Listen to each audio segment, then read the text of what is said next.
7 Stone Tiger Lane. There are ripples when our little courtyard ripples with infinite tenderness.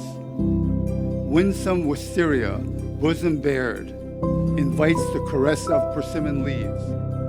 Xu Shanzeng is the grandson of Chinese modern poet Xu Zhimo and his first wife, Zhang Youyi. Although Mr. Xu Shanzeng doesn't have a career in literature, he's passionate about reading the famous poems of his grandfather and promote Chinese modern poetry around the world. He had paid multiple visits to Beijing and other cities, and have witnessed the fascinating historical and cultural evolution of China. Mr. Xu, it's a great pleasure to talk with you. I'm from Xinhua News Agency.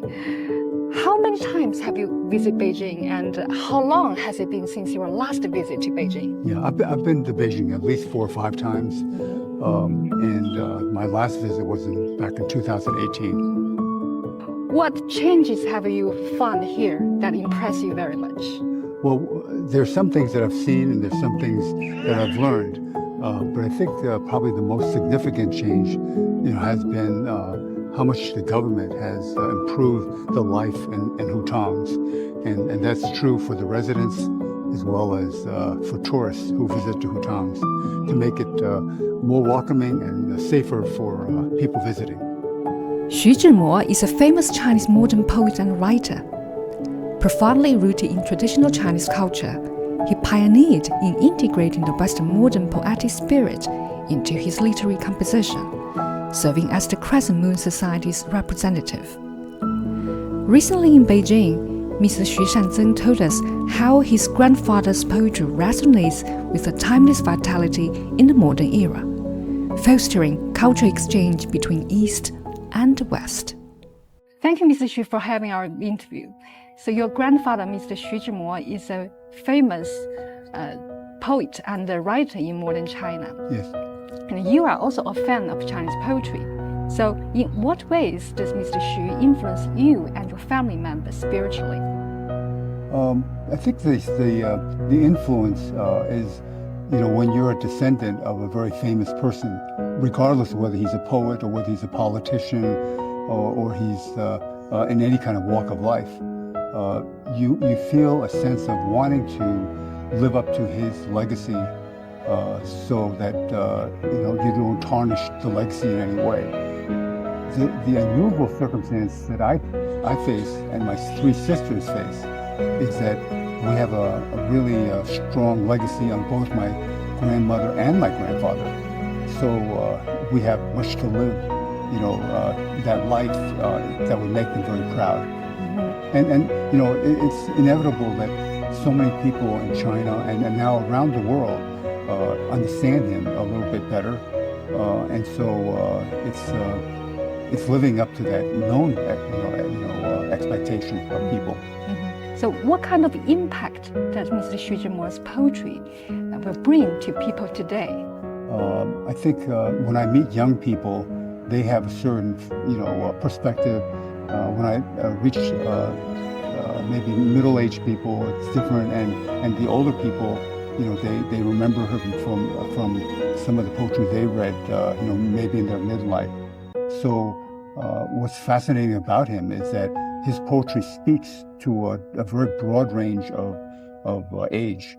In other words, you have 3 people reading his poetry at different ages, and each person from a different age reads something very different. And I think his poetry can reach and send maybe slightly different messages to each age range.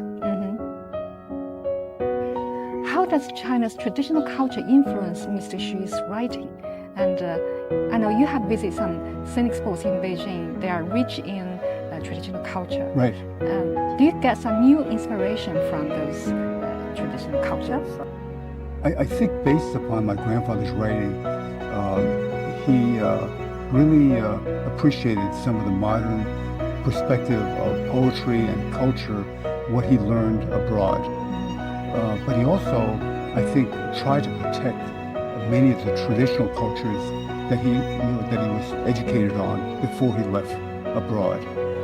So I don't think he wasn't an individual who abandoned the traditional culture. I think he tried to find the good qualities of tradition, combine it with the modern viewpoint. Okay. Well, Fine Temple, I think it's easy for almost anybody to appreciate because it's such a reverent location, and given the historical perspective, you have to have a lot of respect for what this place symbolizes. In 1997, I made a trip to China, which was my first return trip to China with my father, and that would be his last trip back to China. I did not come to Beijing with my father because he stayed behind in Hangzhou, and I came here with some other people. And we had an opportunity to visit with the number 7 Stone Tiger Lane. And at the time, I did know that that's where my grandfather had written poetry, lived, and worked there.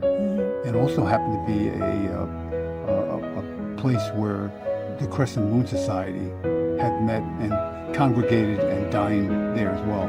So it turns out that he may have done his most productive poetry writing at that location. I took the photograph from, let's say, something like nearly 30 years ago, and I asked my wife if she would like to do a painting, and she was very motivated to do it, and so the painting will be shown at the poetry fair.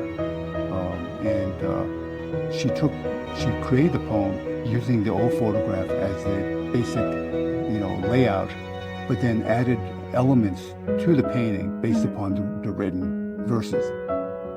I think what's happened naturally is that more people abroad from different cultures have begun to learn about Xu Zhimo's poetry. And so in the recent years, you've seen many more writers or translators try to tackle the translation of his poetry to make it a broader.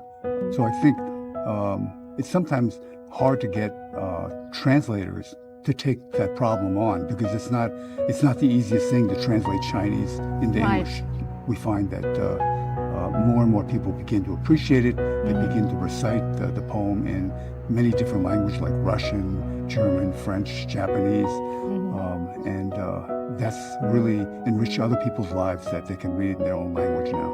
In poetry, depending on who writes the poems can contain quite a bit of language and stories embedded in the poem, where people now, if they can read it in their own native language, can understand a little bit more about things beyond their own border.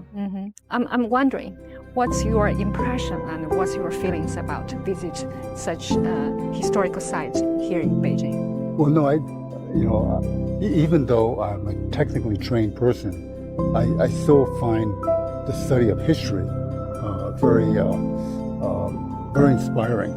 Then you know what countries and what people have gone through to get to where they are. So much of my travel is about learning about history of my grandfather.